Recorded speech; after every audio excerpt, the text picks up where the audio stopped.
Hello, kumusta po? Kumusta po muli mga kaibigan, mga taga-subaybay?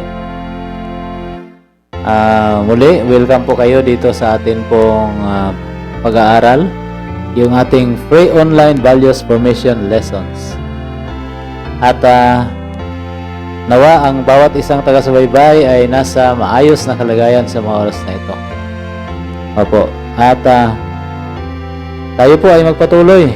Muli po, ito po ang inyong lingkod, si Kim Di Magnaong. Ay magpatuloy po tayo sa ating pag-aaral ngayon.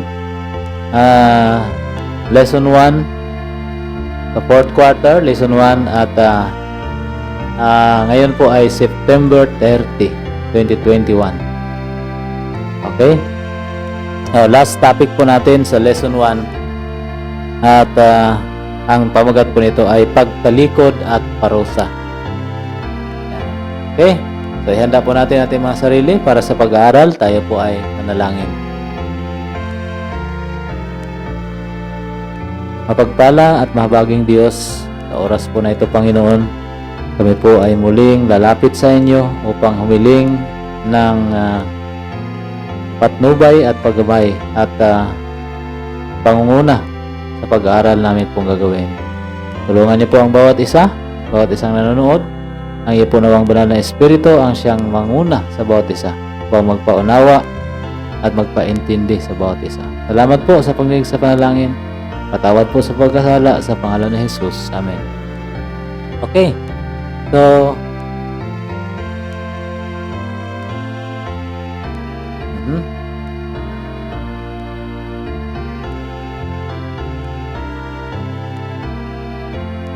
ayan, September 30, 2021, pagtalikod at parusa. Mga kaibigan, lahat ng sinabi ng Panginoon sa mga Israelita ay kanilang gagawin. Ano po? Kaya sabi dito sa Exodus 20:19, sabi niya, lahat ng sinabi ng Panginoon ay aming gagawin. Yan ang sabi ng mga Israelita. Kahit na walang duda, nadama ng mga tao ang mga salitang iyon tuwing sinabi nila ang mga ito. No? Nadama nila, hindi naman sila nagsabi dito na nagjo-joke lang, nagbibiro lang. Kundi talagang pinangako nila na lahat ng sinabi ng Diyos ay kanilang gagawin. At ipinakita ng banal na kasaysayan na sa kasamang palad, ang kanilang pagkilos ay sumasalungat sa kanilang mga salita ng paulit-ulit. Bagaman sila ang piniling bayan, kahit na sila ay malayang nakapasok sa pakikipagtipan sa Panginoon, hindi nila napananatili ang kanilang bahagi sa kasunduan. Na totoong nagresulta sa isang bagay. Ano po? Ano po ang resulta nito? Isang bagay na hindi nila tinupad. Ano po? Ang pinakamahalagang bahagi para sa Israel patungkol sa tipan. Kaya basahin natin ang Biblia sa Exodus 19:4 and 5. Ano po? Exodus 19:4 and 5. Ano po ang mababasa natin dito? Sa verse 4, inyong nakita ang aking ginawa sa mga Ehipsyo at kung paanong dinala ko kayo sa mga pakpak ng agila at kayo inalapit ko sa akin din. Kaya't ngayon, kung tunay na inyong susundin ang aking mga tinig at iingatan ang aking mga tipan, ay magiging isang tanging kayamanan nga kayo sa akin, na higit sa lahat ng bayan, sapagkat ang buong lupa ay akin. Yan. Ang panawagang sumunod sa Diyos, mga kaibigan, na ingatan ang kanyang kautusan, ay hindi legalismo noon, tulad ng kung ano ngayon. Yan. At ngayon pa man, paulit-ulit na ang mga anak ni Israel ay nabigo sa isinasagawa, sa isagawa. Nabigo sila na isagawa ang kanilang bahagi sa kasunduan, sa tipanan, sa kanilang kontrata sa Panginoon, na nabigo sila. Katunayan, sa una pa man, kahit pa habang namamasdan ang mismong bundok ng Sinai, nahulog sila sa antas ng pagtalikod. Ano po? Sa kasamang palad, ang kawalan ng katapatan ay tila higit na naging kaugalian kaysa eksepsyon. Kaya't sa halip na madaling nakapasok sa lupang pangako, nalagalag sila sa ilang sa loob ng 40 ka mga taon. No, dahil sa kanilang pagsuway, mga kaibigan, ay nagpaikot-ikot lang sila sa disyerto sa loob ng 40 ka mga taon, na kung saan, ayon sa mga nag-aaral sa lugar na yon, ay makukuha lang nila ng malapit lang daw yun pag nilakad ng diretso. Ano po, hindi pa yata abutin ng ilang buwan. Ano po, ngunit sa kanila pong hindi pagsunod sa kanilang tipan, ano po, sa tipanan, sa kasunduan, sa usapan, sa kontrata, no? Sa MOA, MOU, ano po, hindi po sila nakarating ng mabilis, kaya hindi po sila madaling nakapasok sa lupang pangako. At paikot-ikot na lamang sila doon sa disyerto sa 40 years. Basahin ang Bilang 4, chapter 14, verses 28 hanggang 35.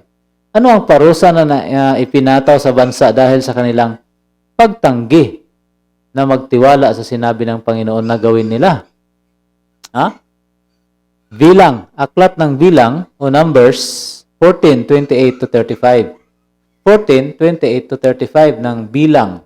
Ano po? Sabi dito, verse 28. Sabihin mo sa kanila, ako'y buhay, sabi ng Panginoon. Tulad ng kung ano ang sinalita sa akin, sa aking pakinig ay gayon ang gagawin ko sa inyo. 29. Ang inyong mga bangkay ay mangangabuwal sa ilang na ito.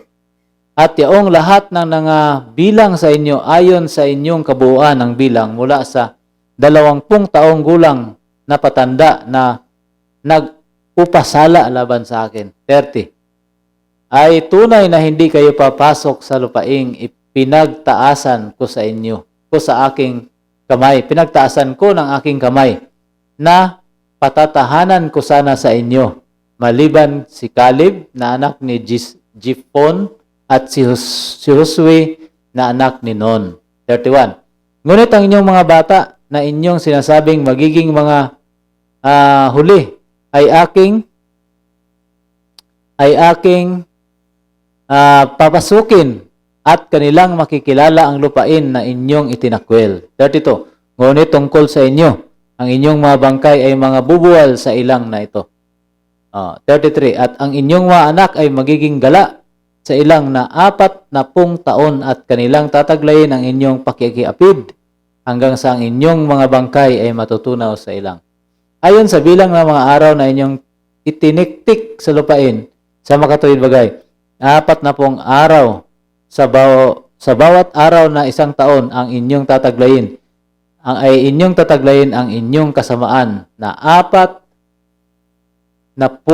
taon at inyong makikilala ang pagsira ko ng kapangakuan. 35. Akong Panginoon ang nagsasalita, tunay na ito'y aking gagawin sa buong masamang kapisanang ito, na nagpipisan laban sa akin sa ilang na ito, matutunaw sila at dyan sila mamamatay. 36. Last. At ang mga lalaki na sinugo ni Moises upang tumiktik sa lupain, na nagsipagbalik at nagpaupasala sa buong kapisanan laban sa kanya sa paghatid ng masamang balita laban sa lupain. Ayan. Okay. Sabi po, noon, tulad ngayon, madalas na dumarating ang pagsuway. Hindi lamang mula sa tuwirang paghimagsik, kundi sa pagkabigo na magtiwala sa sinasabi sa atin ng Diyos. Dahilan kung bakit naging lubhang napakasama ito para sa Israel ay ang katotohanan na tulad ng sinasabi mismo ng Diyos, ang lahat ng mga taong ito'y nakakita ng aking kaluwalhatian at ng mga tanda ng aking ginawa sa Ehipto at sa ilang. Ngunit tinukso pa rin ako nitong makasampung ulit. Yan. Sa kabila ng lahat ng kanilang nakita at naranasan, tumanggi pa rin silang sumunod sa Panginoon at sakupin ang lupain sa kabila ng mga pangako ng Diyos na magtatagumpay sila. Ayan. So, yun po ang aral natin ngayon. So, ang leksyon po, ang lesson natin pong matutunan ay ang pangako po ng Panginoon ay napakalinaw. At tayo po bilang Kanya pong kausap, ay kapag tayo po ay tutugon sa Kanyang invitation, at magtiwala sa Kanya, ay tayo po ay dadalhin niya sa lupang pangako. Ayan. Una, ini-invite tayo ng Panginoon at tayo ay tumango, umuo, magtiwala tayo sa Kanya. Ang problema doon sa naunang Israel ay tango lang sila ng tango, oo lang sila ng oo. Pero hindi sila nagtitiwala sa Panginoon. Ano? Nung pinatiktikan sa kanila yung lupain na pupuntahan nila, nagsinungaling pa yung mga spy. Sabi nila, ang lalaki, higante, hindi natin kaya. Naggawa pa sila ng sobra-sobrang kwento. Kaya hindi sila nagtiwala sa Panginoon na kanilang kausap. Na ang Panginoon magiging Diyos nila, sila ay magiging bayan ng Diyos. Hindi nila yon sa kanilang bibig ay oo sila ng oo, pero hindi sila nagtitiwala. Kaya mga kaibigan, tanggapin po natin ang Panginoon, magtiwala tayo sa Kanya, at bigyan magpasakop tayo sa Kanya, sumunod tayo sa Kanya, upang tayo ay magtagumpay at makarating sa lupang pangako. Yan. Isa pang leksyon dito, ang patuloy na pagsuway ay makakaabala. Ano po? Makakaabala sa pag-uwi natin sa langit na bayan, sa lupang pangako. Ano po? Magiging hindrance siya, magiging sagabal. Ano po? Yung mga kasalanan na atin pong ginagawa. Yan, nagiging pabigat sa atin pong pagbiyahe. Yan, katulad po noong Israelita, hindi talaga sila nakarating ng buhay. Ano po? Bagamat pinapatawad po ng Panginoon ang bawat pagkakasala, pero naging pabigat po ito. Nagiging sagabal sa pagbiyahe. Ano po? Yung mga Israelita na sumalungat ay talagang hindi nakarating na buhay. Ano po, yung mga nagkasala. Ngunit yung kanilang mga anak, epekto ng kanilang pagsalungat, paglabag, ay paikot-ikot sa disyerto. Nakarating din. Ano po? Okay, so ang aral po natin ay magtiwala sa Panginoon at sundin siya at hilingin natin na tulungan tayo na hindi tayo makagawa ng kasalanan upang hindi tayo mabigatan sa ating pagbabiyahe. Makarating tayo ng maayos. Ayan. Okay, sa pagtatapos po, ito po ang tanong na pag-isipan. Isipin kung anong sinasabi sa itaas ng pagsuway ay madalas na bunga ng kakulangan ng pagtiwala sa atin sa salita ng Diyos. Bakit ito totoo? At paano natin matutunan na higit na magtiwala sa Diyos? Ayan. Okay? Okay. So, paano natin matutunan? Pag-aralan po ninyo mga kaibigan ng inyong personal na pag-aaral yung paano magtiwala sa Diyos. Okay? So, manalangin po tayo. Dakila at mahabaging Diyos, maraming salamat po Panginoon sa aral, leksyon na inyo pong itinuro sa amin kung saan kami po ay natuto na magtiwala sa inyo. Tanggapin kayo at magtiwala anuman ang mangyari upang makaiwas kami sa mga kasalanan, sa mga pagsuway na nagpapabigat sa amin pong pagbiyahe patungo dyan sa langit na bayan. Pag-uwi tungo dyan sa langit na bayan. At Panginoon, salamat sa mensaheng ito at ganoon din patuloy naming hinihiling na ingatan, patnubayan po ang aming mga taga-subaybay. At nawa ang lahat ng kanilang natutunan sa lesson 1 ay mai-apply, maisakabuhayan sa tulong po ng banal na Espiritu. Tulungan niyo rin po ang bawat isa na magkaroon ng magandang kalusugan at ang amin pong pinansyal na pangailangan ng bawat isa na nakikinig, kailang pamilya ay niyo po nawang tugunin at kung ano man po ang pinagkakitaan, hanap buhay, negosyo, ano pa man, ay inyo po nawang pagpalain, Panginoon. Salamat sa pagdig sa panalangin. Itong lahat amin nihiling sa pangalan po ni Jesus namin tagapagligtas. Amen. Okay. So mga kaibigan, mga kapatid, mga kababayan, sa Lesson 1, natapos na po natin. Next, sa Sunday naman po tayo ulit, Lesson 2. No? October 3 na po.